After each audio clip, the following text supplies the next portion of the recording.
Hello everyone, welcome to GS education classes. My name is Gita.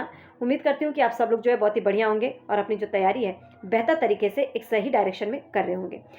आज हम discuss करने वाले हैं अपठित गद्यांश। ठीक है, आप सब लोग जानते हैं कि सीटेट का जो एग्जाम है लगभग आप लोगों के पास कितने दिन है? 20 दिन। आप 20 दिन में भी 4-5 दिन तो निकाल दीजिए जिसमें कि आप लोगों को किसी न किसी कारण से आप जो है नहीं पढ़ पाएंगे। तो आपके पास कितने दिन हो गया? 15 दिन।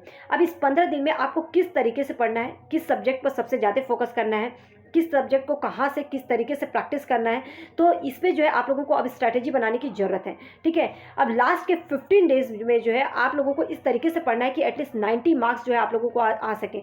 आप लोगों को बता दूं, जो सीटेट है जस्ट टीचर एलिजिबिलिटी टेस्ट है जिसमें सेफ स्कोर एक 90 स्कोर होता है ना, मतलब 90 मार्क्स जो है पासिंग होता है। कैटेगरी वाइज छोड़ दीजिए, उसमें कम है, लेकिन मैं यही बोलूँगी कि एटलीस्ट 90 मार्क्स जो है लेकर चलिए। ठीक है, अब ये 90 मार्क्स जो है आप लोग जो है बहुत ही आसानी से ला सकते हैं, लेकिन अगर उसके लिए ज़रूरत है कि जो पढ़ रहे हैं उसको एक सही डायरेक्शन में पढ़ें, सही तरीके से पढ़ें। ठीक है, तो अगर आप लोगों को लगता है कि अगर 15 डेज में किस तरीके से पढ़ना है, तो मैंने आखिरी के 20 दिन में क्या स्ट्रैटेजी होनी चाहिए एक वीडियो बनाई थी। अगर उस वीडियो को नहीं देखा है तो ज़रूर देखिएगा। उस वीडियो में मैंने पूरा क्लियर किया हुआ है कि सबसे पहले जो है आपको किस सब्जेक्ट पे फोकस करना है। दूसरी बात, अगर एनसीईआरटी, क्योंकि लास्ट के 20 दिन में जो है आप एनसीईआरटी कवर नहीं कर पाएंगे, पूरी बुक नहीं पढ़ पाएंगे, तो जो बुक आपको एनसीईआरटी की जो नोट्स हैं और किस तरीके से पढ़ना है एकदम टू दी पॉइंट्स में, वो कहाँ से मिलेगा उसके बारे में मैंने पूरा जो है एक्सप्लेन किया था। ठीक है, वो वीडियो आप लोग जरूर देखिएगा। उसके बाद जो है आप लोगों को एक गाइडेंस मिल पाएगा, एक सही डायरेक्शन मिल पाएगा कि आपको लास्ट के 15 डेज में अपना टाइम किस तरीके से यूटिलाइज करना है, किस तरीके से पढ़ना है, जिससे कि एटलीस्ट आप 90 मार्क्स लेकर आ सकें। 90 मार्क्स लाने के लिए कम से कम 100 का जो है आप सोच कर चलेंगे, 100 जो है टारगेट करके चलेंगे, तब कहीं 90 पर पहुंचेंगे। तो उम्मीद करती हूँ कि वो वीडियो आप लोग देखेंगे और उसके बाद जो है आप लोगों को एक डायरेक्शन मिलेगा कि किस तरीके से अब जो है पढ़ना है। आप लोगों को बता दूं, अगर सीटेट में एक अच्छा स्कोर करना है और सीटेट को क्लियर करना है तो लैंग्वेज जो है एक बहुत ही इंपॉर्टेंट रोल प्ले करता है, चाहे हिंदी हो चाहे इंग्लिश हो। ठीक है, बहुत सारे जो कैंडिडेट है ना वो लैंग्वेज को सबसे लास्ट में सॉल्व करते हैं या ये सोचते, आप ही नहीं है, मैं भी इसमें थी। ठीक है, मेरे को भी लगता था अरे ये तो मुझे आता है इस सब्जेक्ट को बाद में, लेकिन कहीं ना कहीं यही हमारे जो है मार्क्स को कम कर देता है। तो यहाँ पे लैंग्वेज आपका केवल क्लियर करने में सीटेट को मदद नहीं करेगा बल्कि स्कोर करने में भी हेल्प करेगा। तो इसलिए लैंग्वेज को लाइटली मत लीजिएगा, मैं यही बोलूँगी। ठीक है, अब यहाँ पे जो अपठित गद्यांश है और पद्यांश है उसकी प्रैक्टिस आप लोगों को सबको बहुत ही अच्छे से करना है। अब यहाँ पे बहुत सारे कैंडिडेट को एक क्या बोलते हैं, गद्यांश सामने दिया होता है, क्वेश्चन ढूंढ कर लिखना है। हमें ढूंढना नहीं है, हमें कम समय में जल्दी से जल्दी करना है, जिससे कि हम जो है अपना जो है टाइम मैनेज कर पाएँ। ठीक है, तो हमें इस तरीके से यहाँ पर अगर हमारा कम टाइम लगाएंगे ना तो वो टाइम जो है हम कहीं किसी और सब्जेक्ट में जो हमें नहीं आता होगा अच्छे से वहाँ पर यूटिलाइज कर पाएंगे। तो कम टाइम में किस तरीके से क्वेश्चन को सॉल्व करें वो टिप्स मैं बताने वाली हूँ। ट्रिक्स के साथ जो है मैं आप लोगों को गद्यांश कराऊंगी, बस ध्यान से देखिएगा और इस तरीके से प्रैक्टिस कीजिएगा और यही तरीका जो है आप अपने एग्जाम में फॉलो करना। ठीक है, तो चलिए स्टार्ट करते हैं। तो सबसे पहले एक चीज याद रखिएगा, जो भी गद्यांश है पहले आपको गद्यांश नहीं पढ़ना है। ठीक है, पहले क्या पढ़ना है? क्वेश्चन। क्या मैंने बोला? क्वेश्चन। तो सबसे पहले हम देखिए क्वेश्चन देख लेते हैं। क्वेश्चन को देखने के बाद आप उसको याद रखिएगा, कम से कम 4-5 क्वेश्चन पढ़ लीजिए, फिर उसके बाद गद्यांश पढ़ना स्टार्ट कीजिए और क्वेश्चन में जो शब्द आए हैं उसको गद्यांश में वहीं पर जो है क्या कर लेंगे, सर्कल कर लेंगे। ठीक है, इस तरीके से जो है आप लोगों को करना है। तो अभी मैं करके बताती हूँ क्योंकि ऐसे बताने से कुछ नहीं होगा। देखिए, समय नष्ट कर देता है। अब यहाँ पे आप लोगों ने क्या देखा, यहाँ पे हमने कुछ देखा, समय नष्ट कर देता है, पहले क्वेश्चन में था। तो याद रखिएगा, समय नष्ट कर देता है, पहला क्वेश्चन है। दूसरे क्वेश्चन में अगर हम जाते हैं तो यहाँ पे महात्मा गांधी को लेकर क्वेश्चन है, क्या है देखते हैं। देखिए, एक मिनट। महात्मा गांधी की गणना सफलतम महान व्यक्तियों में से होती थी, क्यों की? मतलब कि जो महात्मा गांधी की जो गिनती है वो महान व्यक्तियों में से होती थी, क्यों की? क्यों ऐसा होता था? दूसरा है समय नष्ट और दूसरा महात्मा गांधी के ऊपर है। तीसरा क्वेश्चन क्या है वो भी देख लेते हैं। भाग्य निर्माण की बुनियाद। तीसरा क्या है? भाग्य निर्माण की बुनियाद। ये शब्द को याद रखना, भाग्य निर्माण की बुनियाद। और चौथा देख लेते हैं। चौथा क्या है? हाँ, हर व्यक्ति को पैसे की अपेक्षा समय का अधिक हिसाब रखना चाहिए। ठीक है, पैसे की अपेक्षा समय का अधिक हिसाब रखना चाहिए, तभी वो अपने क्षेत्र में क्या हो पाएगा, सफल। बहुत ही अच्छी बात कही है। इस लाइन को याद रखिएगा। इस लाइन को जब हम उसमें पढ़ेंगे तो अंडरलाइन कर लेंगे। असमय कार्य करने वाले, असमय कार्य करने वाले। अब यहाँ पे अब 4-5 क्वेश्चन हमने देख लिया ना। अब 4-5 क्वेश्चन के बाद जो है आप लोगों को अब अपठित गद्यांश पढ़ना है। और जो क्वेश्चन पढ़ा था पहले समय नष्ट वाला, तो याद रखिएगा जहाँ पे भी वो दिखे उसको बस अंडरलाइन कर लीजिएगा।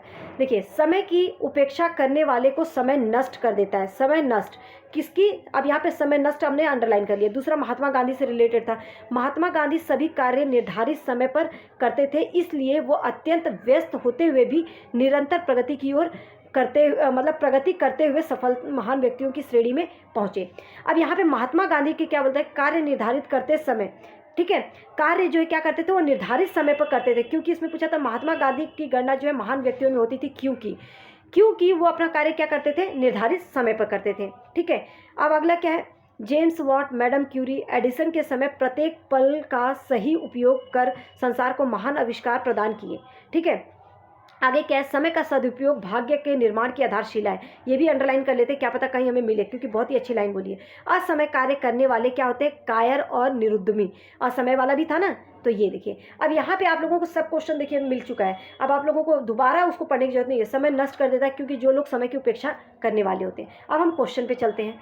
देखिए, अब आप लोगों को समझ में आ जाना चाहिए इतना। समय नष्ट कर देता है, क्यों समय नष्ट कर देता है, समय का सदुपयोग, भाई सदुपयोग तो करने वाले आगे सफल होते हैं।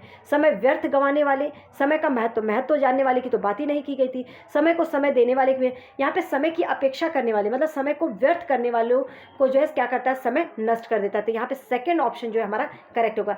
सदुपयोग तो उसमें बोला ही नहीं है, महत्व की बात नहीं की है, समय देने वाले। अब दूसरे क्वेश्चन पे चलते हैं। समझ में आ रहा है ना, पहले क्वेश्चन पढ़ना, क्वेश्चन के बाद जो है उसमें आप जब अपठित गद्यांश पढ़ेंगे उसमें अंडरलाइन करना, और थोड़ा सा जो है सोच समझ के एकदम माइंड को मतलब शांत करके क्वेश्चन करिएगा।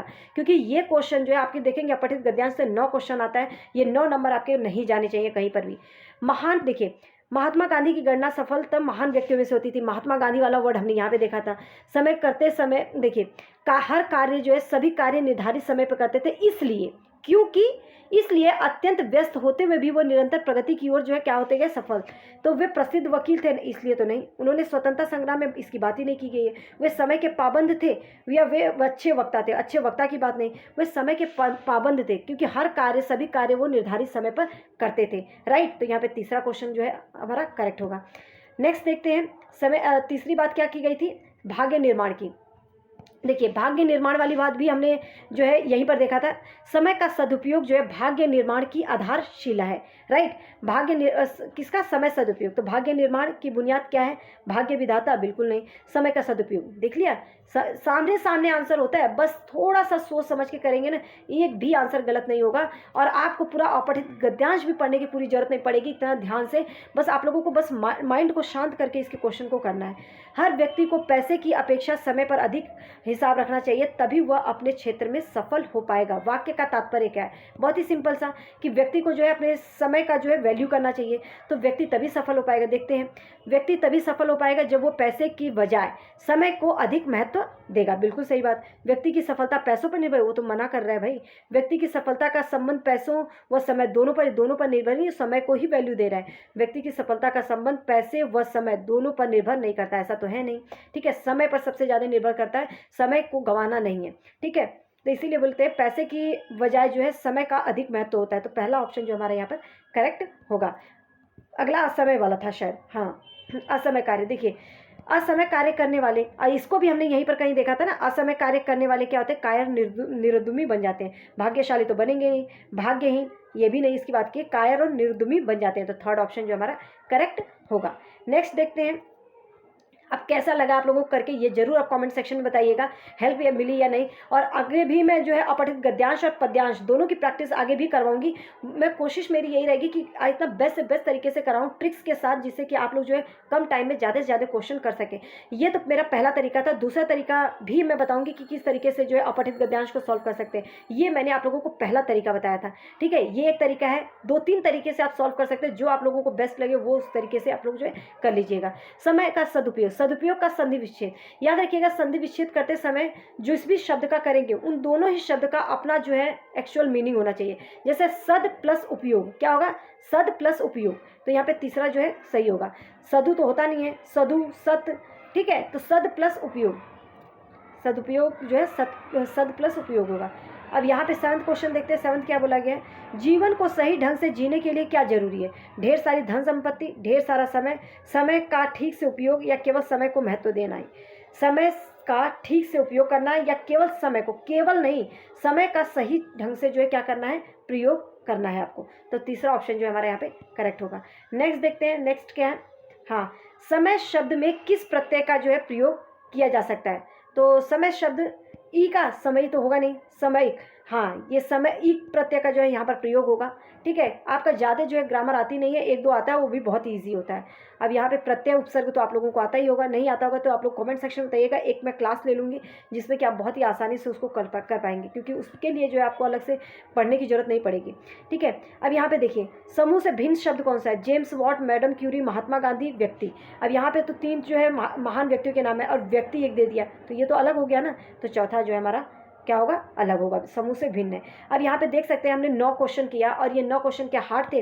कमेंट सेक्शन में बताइएगा ये तरीका आप लोगों को कैसे लगा, क्योंकि इसके अंदर जो है आप लोगों को मैंने बताया कि पहले क्वेश्चन पढ़िए, फिर आपको जो है क्या है गद्यांश पढ़ना है और उसमें अंडरलाइन करके डायरेक्ट उसी लाइन पर जाइए और आप जो है बहुत ही आसानी से जो है आंसर को कर पाएंगे। आप लोगों ने देखा होगा कि मैंने पूरा जो है पैराग्राफ नहीं पढ़ा था, लेकिन फिर भी जो है आप लोगों को आंसर तक जो है मैं पहुंचा दिया मैंने। लेकिन वो कैसे हो सकता है? अगर वो आप माइंड शांत करके करें तो उम्मीद करती हूँ ये चीज़ें क्लियर हो गई होंगी और अपठित गद्यांश में आपके नंबर नहीं जाने चाहिए। आगे मैं 2-3 और प्रैक्टिस कराऊंगी, उन तरीकों को भी देख लेना, ताकि आप लोग जो है ये गद्यांश जो है 9 मार्क्स है, तो ये 9 मतलब 9 नंबर का है, तो 9 नंबर मतलब 9 मिनट नहीं लगना चाहिए, कम से कम जो है 3 से 4 मिनट भी आप लोगों का जो है हो जाना चाहिए। तो उम्मीद करती हूँ कि आप लोगों के लिए हेल्पफुल रहेगी। अगर वीडियो पसंद आई तो हिट लाइक बटन लोगों के साथ शेयर कर दीजिएगा।